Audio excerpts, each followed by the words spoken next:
What's up, everybody? Welcome to Move the Sticks. DJ Buck back with you, Buck. First of all, I need a score update. Granada Hills Charter. We had week one. Head coach Bucky Brooks. Are we on the W side or the L side right now? Well, we somehow found our way to the W side, so that was good. We won 22-7. Had a bunch of kids play really, really well, play hard, so we were able to get into the win column. And I love that. Yeah, it was great seeing a bunch of good kids playing hard and kind of doing the right things, and they were rewarded for all the work they put in.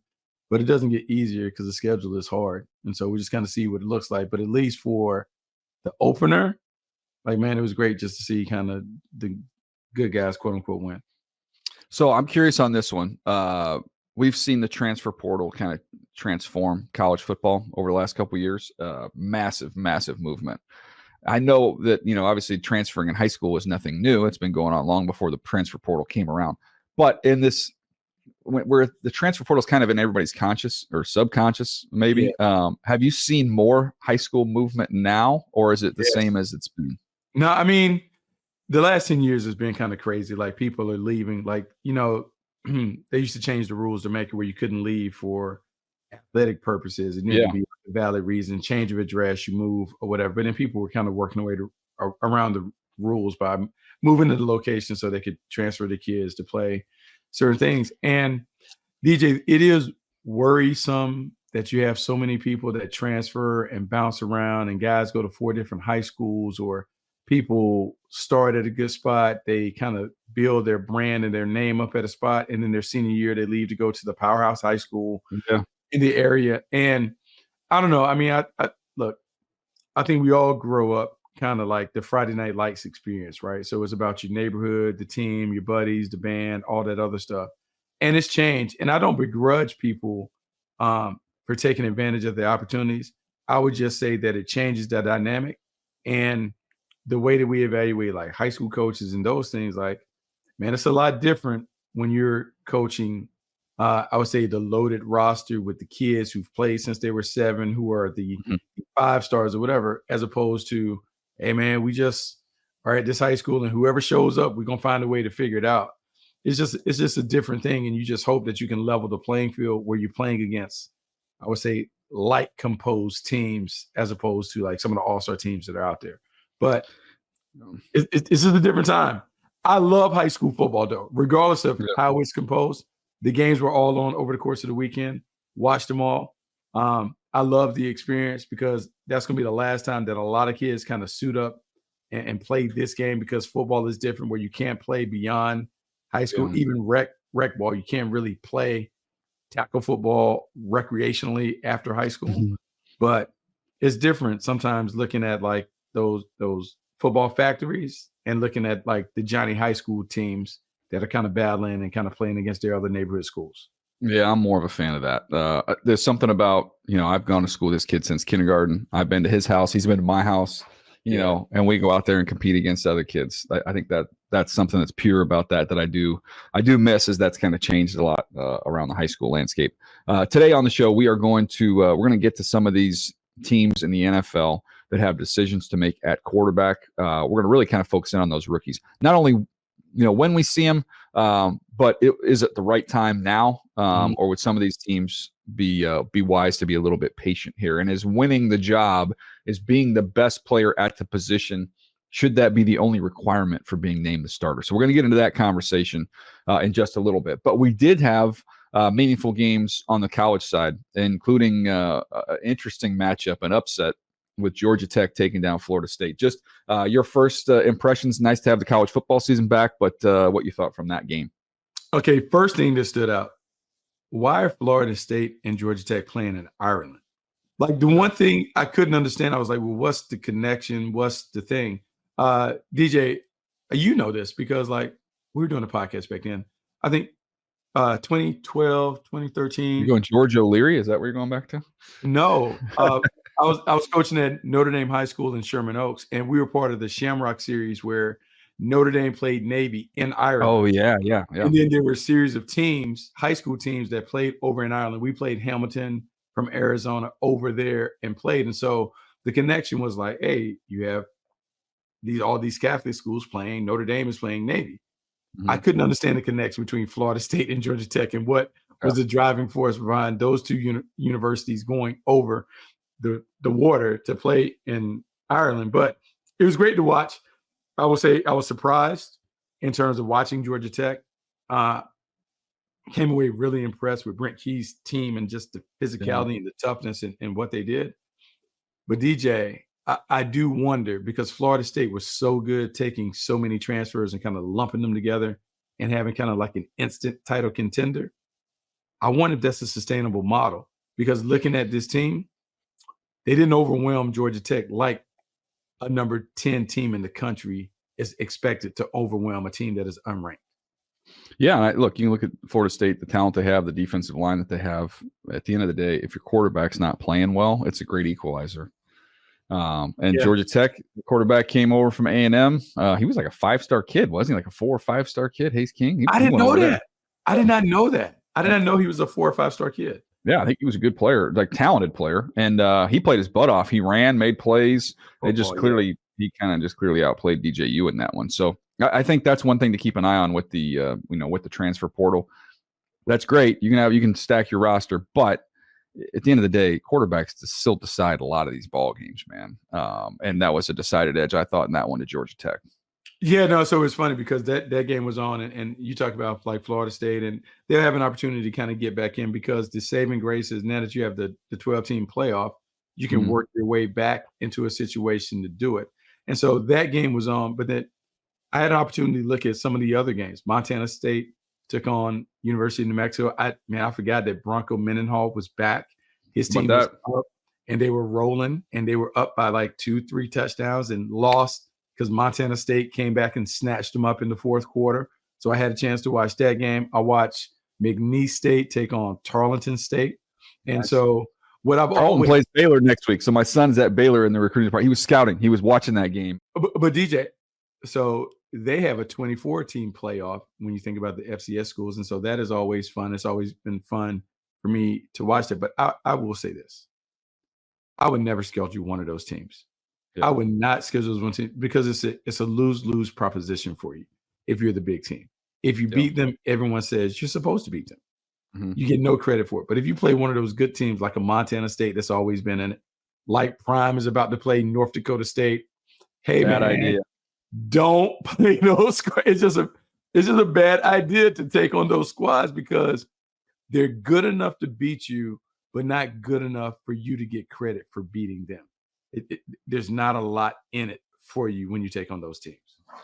Yeah, I think it was Matt Rule, right, who said when he first got there, he talked to the athletic director and said, I don't want to play any Dakota. I don't care if they got Dakota in their name. Take them off. I don't want to play them. I thought that was kind of funny. Again, I always felt that way, like App State. Like, trust me, I've already looking ahead to the schedule with App and Buck. I mean, I'm gonna lay low because we're better when we sneak up on people. But you realize that Clemson plays Georgia week 1, and then they play App. Oh App no!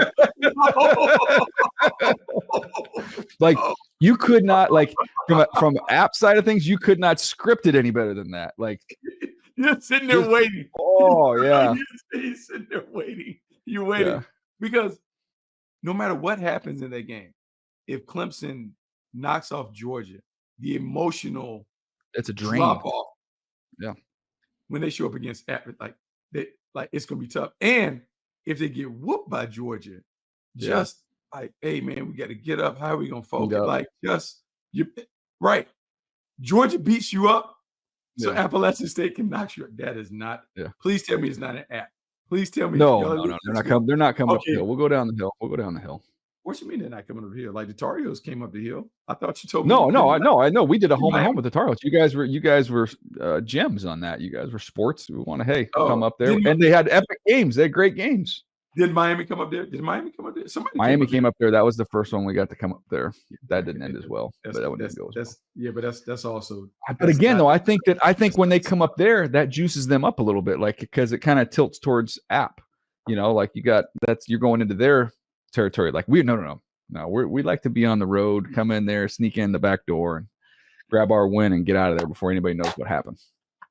Love it. But I was talking to some buddies that had been on some school visits, and so I was like curious about some of the college teams they were looking at. So one of which was Michigan, and they said, "Look, dude, these 2D tackles are both first-round picks. The corner is a first-round pick. The tight end is really good."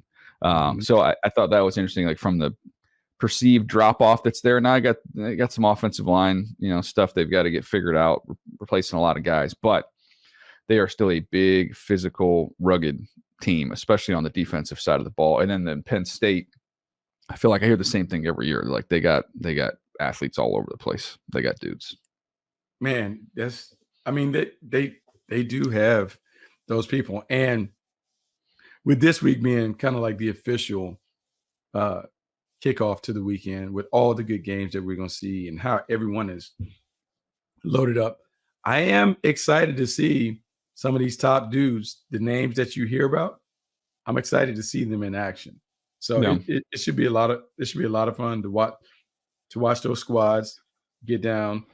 We talked about Georgia and Clemson, to see them get down, to see, it's funny, DJ. I know people talk about Georgia, but it's almost like out of sight, out of mind because they weren't in the playoff. And DJ, they're like a point away from deserving to be in the playoff. And some would say they should have been in the playoff. Yeah. Oh, Kirby Smart. I know Kirby has got them. I know everybody's talking about Ohio State because all the money that they spent, and this is going to be, record number of draft picks, and they're stacked. I talked to a buddy who went through Georgia and said this is not an exaggeration. This is going to sound stupid. He said they have 13 offensive linemen that could start anywhere in the SEC. I said, excuse me? I said 13 of them. I was like, holy moly. So I'm like, well, they're going to be okay. Don't worry about old Georgia. Good old Georgia. They're going to be just fine. But yeah, Georgia. And I know their schedule's brutal, but I was kind of looking at that. I saw it. I think they were talking about it on game day. They've got to go here. They've got to go there. They got to go to Bama. I think they have to go to Texas. They have to go to Ole Miss. And I'm like, yeah, but when you're Georgia, I don't think it's like, it's the show. What was the show? Breaking Bad or whatever, when the wife's like, I'm worried somebody's going to come and knock on the door. And he's like, I am the one who knocks. I'm like, yeah, that ain't Georgia's tripping on having to go in and play those teams. I don't think they're worried about that. They'll be okay. Let's not lose any sleep on that one. Nice reference. Nice reference. Yeah. We ain't worried about them knocking on our door. We're the ones that do the knocking. I'm okay with that. Yeah, that's exactly the truth, man. All right, let's take a quick break. We come back. We'll switch gears. We get over to the NFL and some of these quarterback decisions and what we think of them right after this. All right, Buck. I was looking at these rookie quarterbacks. If we look at it right now, Caleb Williams, starter. Jayden Daniels, named the starter. JJ McCarthy is out for the year. Bo Nix named the starter. So those are some of the things that we know. Now, Michael Penix, not playing right now to be the starter with Kirk Cousins, and you've got Drake May with a decision to be made, which was I want to start there because Coach Mayo made the comments that I believe these were attributed to him that, hey, he's played better, but there's more that goes into the calculus of making this decision. They would have a decision, it sounded like, by the end of the week of what they were going to do there with him and Jacoby Brissett. So I'll just ask you plainly, Buck, you're in charge. You're Gerard Mayo. Who are you trotting out there week one? It's funny, DJ, because you know how we feel about this. We feel about young guys sitting down and doing that, particularly with Dre's lack of experience in terms of college starts. I would normally say, hey, man, Jacoby Brissett, put him out there. But DJ, Jacoby Brissett has left the door so wide open that I just have a hard time standing in front of the team and saying, hey, guys, Jacoby Brissett gives us the best chance to win right now. Like, he just hasn't played well enough for me to stand there and keep my credibility with the team. And so normally if it's close, it goes to the young guy. And so we would have to sit down and figure out how can we put Drake May in and protect him in these circumstances where he's not fully prepared to play in the pros. I think you have to play him. I mean, I guess it's no different than playing Anthony Richardson a season ago when you're the Indianapolis Colts. But right now, if I'm the Patriots, I think you have to hand the ball to Drake May and just kind of figure out a way to win with it. Yeah, I don't know that I might have just totally flip-flopped on this because I've said it multiple times, which is you got to keep the long-term view in mind here. This is an organizational decision. It's not a head coach. Head coach is worried about yesterday, today, and that only. Like how do we respond? What happened yesterday, and we got to get through today. And tomorrow's and next week's and next month and next year is usually more of a front office viewpoint. And that's why a lot of these decisions can be organizational, because you got to keep the short term and the long term in mind. But there's a risk involved of losing Drake by putting him out there too early, and you could do some damage to him. There's also a risk of losing the entire locker room when you throw out somebody that they know is not the best player at the position. So I think it was it like that viral clip that went around forever ago where Bill O'Reilly lost his mind and was like, I need this, I need that, screw it, paraphrasing, we'll do it live. Like, that's kind of what I think. It was like, no, we're going with Brissett. We're going with Brissett. Brissett's not ready. What? Brissett's not ready? Screw it. We're going with May. Get May out there. Let's go. Like, that's not I don't think that's what anybody in the building really wanted. I think they wanted Jacoby Brissett to just be a steady Eddie, and maybe you see some of the flashes with Drake, but like, hey, we can be patient. Let's bide our time. But Bucky, I mean, you've been in the locker room, so you'd be more equipped to answer this. But I think when you're thinking about building a team and a culture, even though it's someone who's been there in Jerod Mayo, it's still his first time as a head coach. You're trying to establish things, and hey, we're a competitive environment. Best player wins. Doesn't matter the money, doesn't matter the draft pick, doesn't matter the age. We are going to put our best guys out there to go win football games, because that's what we're about. How do you look at the locker room if you're not putting the best guy out there at the most important position?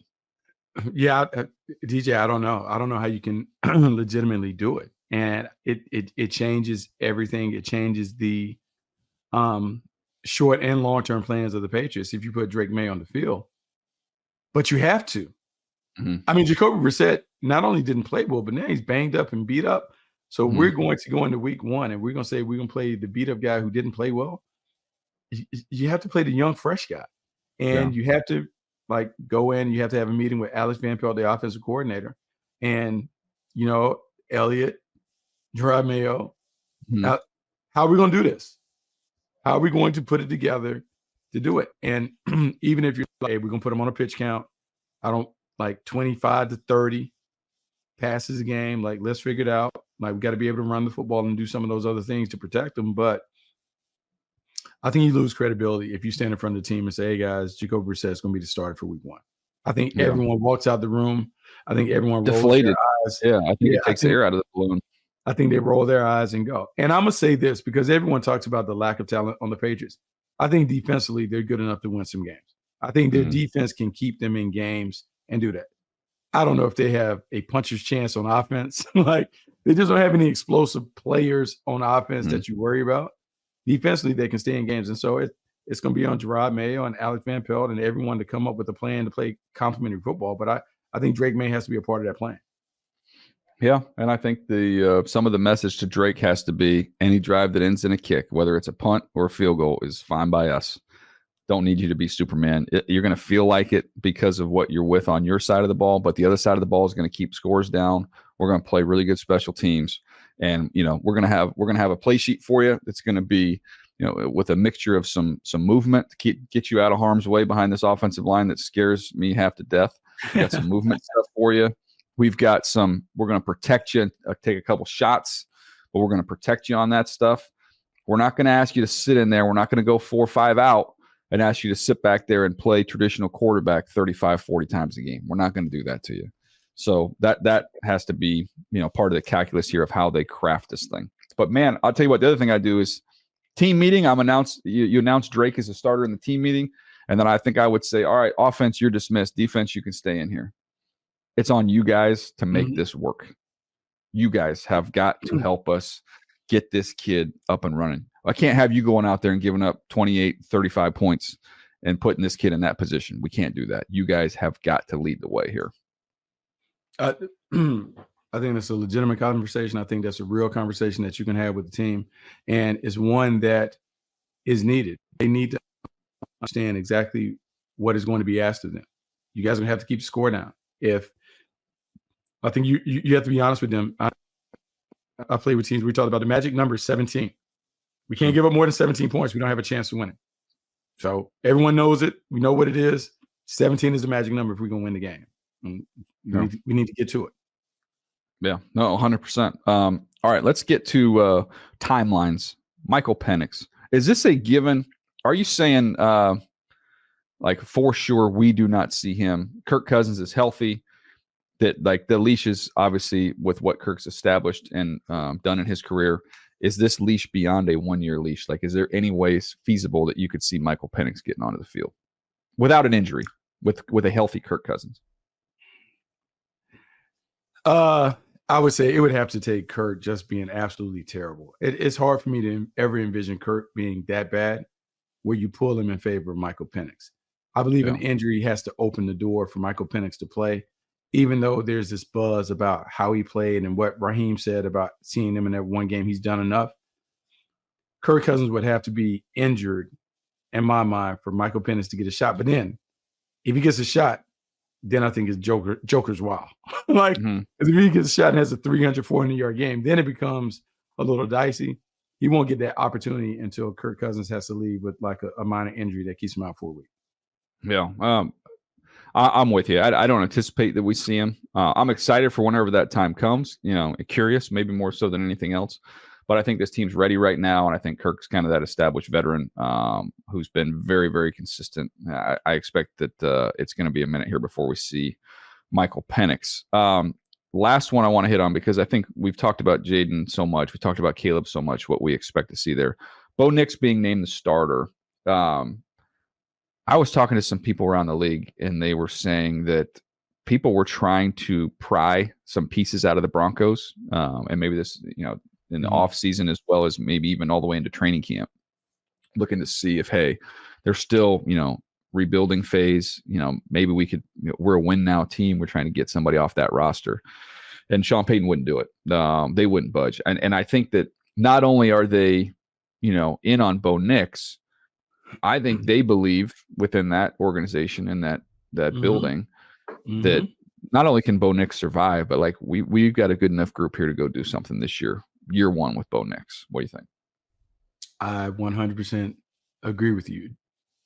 DJ, one of the things that great coaches have is they have an arrogance about them when it comes to believing that they can figure out a way to win with whatever they have.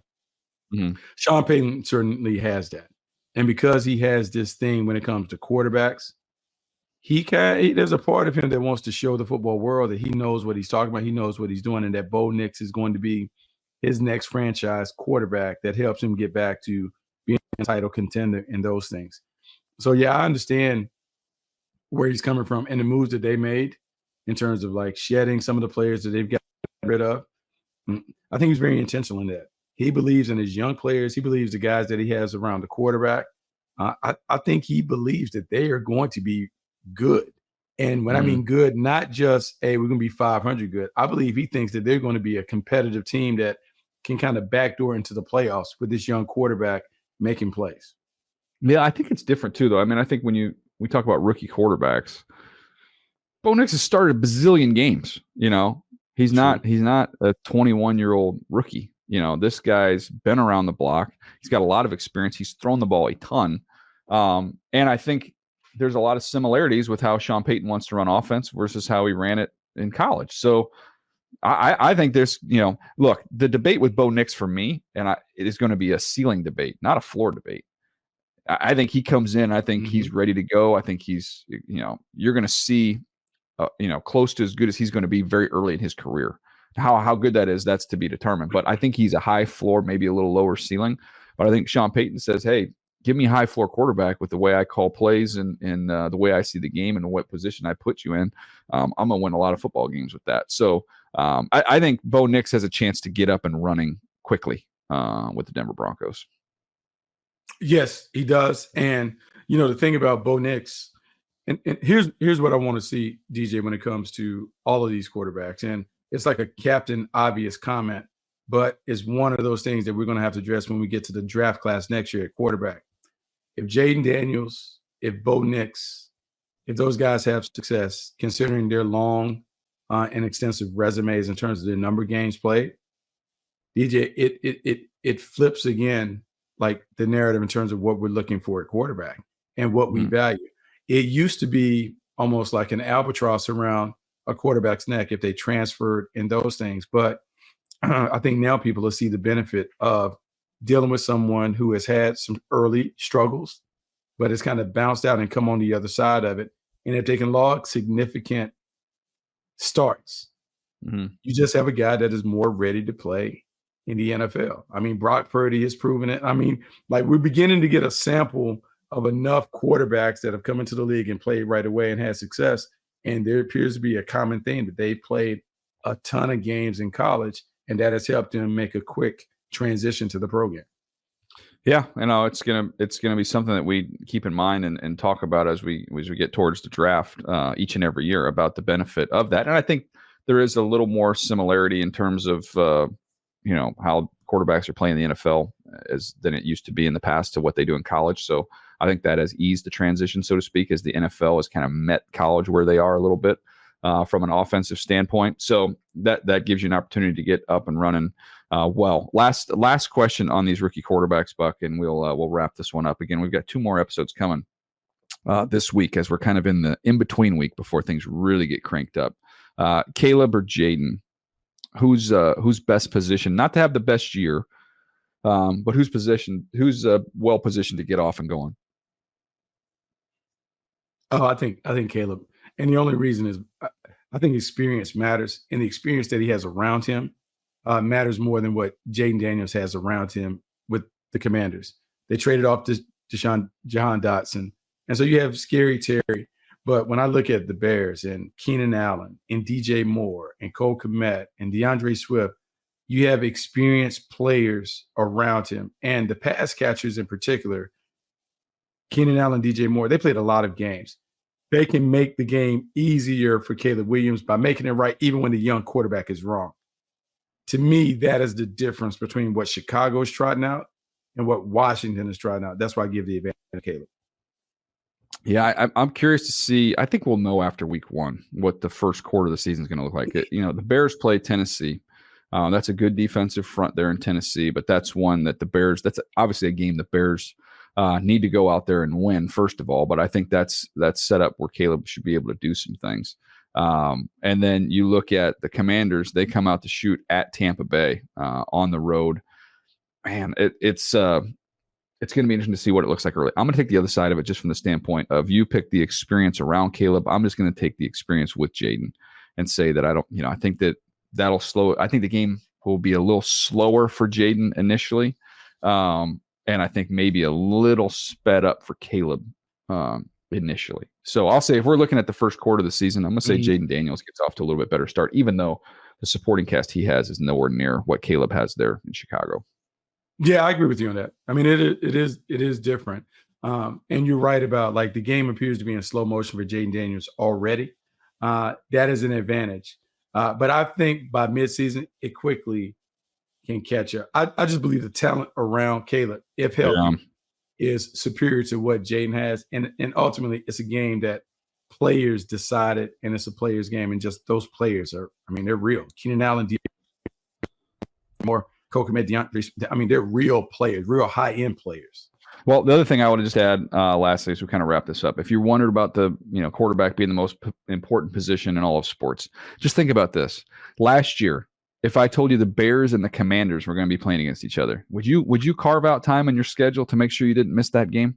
And now those two teams, Buck, that's on my. I'm gonna be, I'll be calling Charger games, you'll be calling Jags games, but I'm gonna have my eye on those two teams. I'm fascinated to see those two guys play. That's made them must-watch TV with what they bring. Not only as just starting quarterbacks, but guys who play with flair and excitement and create energy and buzz and big plays, all that stuff. Like, those teams now are watchable after being an unwatchable product. They have found a way to kind of do it.